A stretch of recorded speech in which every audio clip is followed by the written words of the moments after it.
यावत् संजायते किंचित सत्वं स्थावर जंगमम क्षेत्र क्षेत्रज्ञ संयोगात तद्विद्धि भरत ऋषभ। नमस्कार मित्रों। ये जो श्लोक है भगवद गीता के 13वें अध्याय का 26वां श्लोक है, जिसे हम आज गहराई से समझेंगे। तो आइए सबसे पहले इसके अर्थ को समझते हैं। तो जो श्लोक है वो कहता है यावत् संजायते किंचित, अर्थात जो कोई भी व्यक्त होते हैं, सत्वम स्थावर जंगमम, अर्थात सत्ता को स्थिर या चलायमान, क्षेत्र क्षेत्रज्ञ संयोगात, अर्थात क्षेत्र क्षेत्रज्ञ के संयोग से, तद विद्धि भरत ऋषभ, अर्थात उसको जानो हे भरत ऋषभ, अर्थात हे अर्जुन।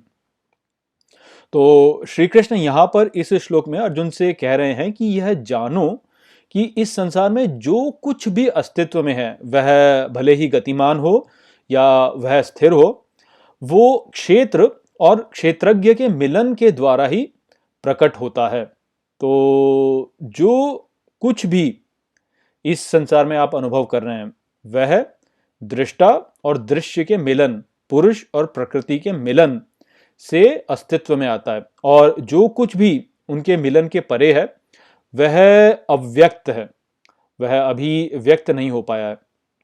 तो श्री कृष्ण ने ये जो विचार यहाँ पे अर्जुन को प्रस्तुत किया है, यह बहुत बल दे करके यहाँ पे कहा है कि इसको जानो। तो ऐसा वो इसलिए कह रहे हैं क्योंकि हम जिस प्रकार से इस संसार को देखते हैं, वह प्रायः जो यहाँ पे श्री कृष्ण कह रहे हैं उसके ठीक विपरीत होता है। तो इस विचार को आप वन में मोर के नाचने के उदाहरण से समझ सकते हैं। तो मान लीजिए कि वन में एक मोर है जो कि नाचता है, और उस मोर को नाचते हुए किसी ने भी नहीं देखा। तो प्रश्न ये उठाया जा सकता है कि क्या वह मोर वास्तव में नाचा या नहीं नाचा। तो अब यहाँ पर जो सामान्य लोग होते हैं, वह इसी प्रकार से कहेंगे कि ये जो संसार है ये मुझसे स्वतंत्र है, इसमें जो कुछ भी होता है उस पर मेरा नियंत्रण नहीं है, ये स्वतंत्र है, मुझसे प्रभावित नहीं होता। तो इस प्रकार से यदि वन में कोई मोर नाचा, तो क्योंकि मैं इस संसार से पृथक हूँ और वह अपने आप कुछ कर रहा है, तो वो नाचा, यानी मुझसे ये संसार पृथक है, तो मैंने नहीं देखा तो क्या हो गया, फिर भी वो नाचा। इस प्रकार से सामान्य व्यक्ति जो है वो कहेगा। किंतु श्री कृष्ण यहाँ पे जो कह रहे हैं वह इसके ठीक विपरीत है। वो ये कह रहे हैं कि जो अवलोकन है दृष्टा का, उस दृष्टा के अवलोकन से ही दृश्य जो है वह प्रकट होता है। तो जो दृश्य है वह दृष्टा से स्वतंत्र नहीं है, अपितु वह दृष्टा के अधीन है, दृष्टा पर निर्भर है। तो श्री कृष्ण के अनुसार यद्यपि मोर के लिए तो मोर जो है वह वन में नाचा, क्योंकि मोर भी एक दृष्टा ही है और वो नाच रहा है, तो वो उसने देखा अपने आप को नाचते हुए, तो इसलिए मोर के लिए यद्यपि वह मोर जो है वो वन में नाचा, किंतु अन्य किसी के लिए भी वह मोर वन में नहीं नाचा।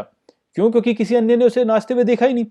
तो जब दृश्य का अवलोकन ही नहीं हुआ दृष्टा के बारे में, तो उसका अस्तित्व कैसे हो सकता है। तो ये बात यहाँ पर श्री कृष्ण कह रहे हैं कि इस बात को जानो। ये जो सारा संसार है जिसको हम अपने चारों ओर देखते हैं, यह क्षेत्र है और आप जो हैं क्षेत्रज्ञ हैं। और आप जो कुछ भी अनुभव करते हैं, आप जो कुछ भी जानते हैं, जो भी आपके ज्ञान में है, ज्ञान के दायरे में है, वह ही वास्तव में आपका क्षेत्र है। तो जो कुछ भी अस्तित्व में है, जिसके बारे में आप ज्ञान रखते हैं, वह केवल इसीलिए अस्तित्व में है क्योंकि आप उसके बारे में जानते हैं। तो आपके क्षेत्र में केवल उतने का ही अस्तित्व है, उसके परे जो कुछ भी है वह आपके क्षेत्र में, वह अव्यक्त में है। आपको नहीं पता है कि वहां पे क्या है वास्तव में। जब आपको ज्ञान होगा तो वह प्रकट हो जाएगा, जब आपको ज्ञान नहीं होगा तो वह पुनः अव्यक्त में चला जाएगा। अर्थात यदि आप भूल जाते हैं, आपको कोई ज्ञान हुआ और आपने कुछ जाना, परंतु आप भूल गए कि वो क्या था, तो वो पुनः अव्यक्त में चला जाएगा। मान लीजिए कि आपने 10 दिन पहले कुछ भोजन किया, तो वो भोजन जो किया, वो जो आपको यदि वो याद है कि आपने 10 दिन पहले क्या भोजन किया था, तो वह सूचना आपके क्षेत्र में है।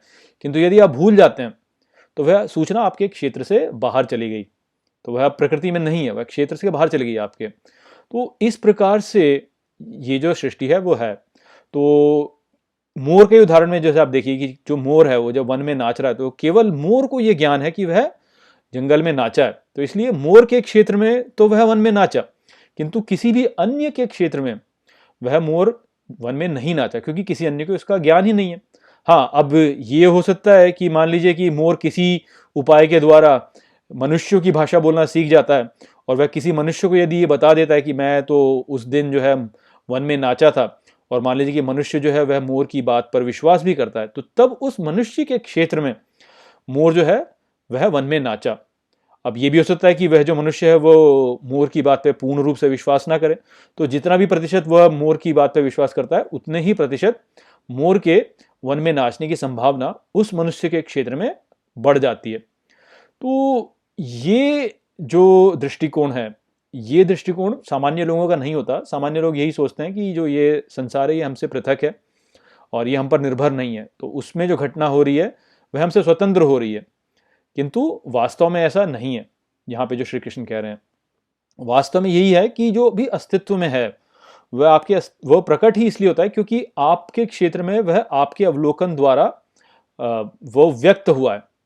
यदि आपके आपने अवलोकन नहीं किया होता तो फिर वह आपके क्षेत्र में व्यक्त नहीं होता। और ये जो बात मैं यहाँ पे कह रहा हूँ ये वैज्ञानिक रूप से भी इसको आप झुटला नहीं सकते हैं। आप ये नहीं कह सकते हैं कि विज्ञान ने ये सिद्ध कर दिया कि ऐसा नहीं होता। ऐसा नहीं है, विज्ञान भी अब तक इसको झुटला नहीं पाया कि यदि मैंने कुछ देखा और उसके द्वारा मैंने ज्ञान प्राप्त किया तो मेरे ज्ञान प्राप्त करने से पहले क्या वह अस्तित्व में था या नहीं था, इसको आप वैज्ञानिक रूप से सिद्ध नहीं कर सकते हैं कि अच्छा था मेरे जानने से पहले। ये सिद्ध नहीं किया जा सकता। तो इस बात को हमें सबको समझना चाहिए क्योंकि इससे हमारा संसार को देखने का दृष्टिकोण पूर्ण रूप से परिवर्तित हो जाता है। जब हम ये जानते हैं कि ये जो दृश्य है, प्रपंच है जिसको हम अनुभव कर रहे हैं, ये हमारे ऊपर निर्भर है। हम इसे जिस प्रकार से देखते हैं उसी प्रकार से ये आगे वृद्धि करता है, तो उससे हमारा इस संसार को देखने का जो दृष्टिकोण होता है वह परिवर्तित हो जाता है। और हम फिर अध्यात्म को और ठीक प्रकार से समझ पाते हैं कि जो पृथकता हम देख रहे हैं अपने चारों ओर, जो हमें ऐसा लगता है कि हम इस संसार से पृथक हैं, वह पृथकता ही तो समस्या है हमारी, जिस कारण से हम संसार की माया में फंस जाते हैं। तो इस माया से निकलने का जो स्रोत है, जो बीज है जिसके द्वारा हम समझ पाते हैं इसको, वो इसी के द्वारा है कि हम ये जानें कि ये जो दृश्य प्रपंच है यह दृष्टा के ऊपर निर्भर है, उससे स्वतंत्र नहीं है। तो यही संदेश यहाँ पे श्री कृष्ण का था। आशा करता हूँ कि मैंने इस श्लोक को आपको अच्छे से समझा दिया होगा। चलिए इसी के साथ इस वीडियो को हम यहीं पे समाप्त करते हैं।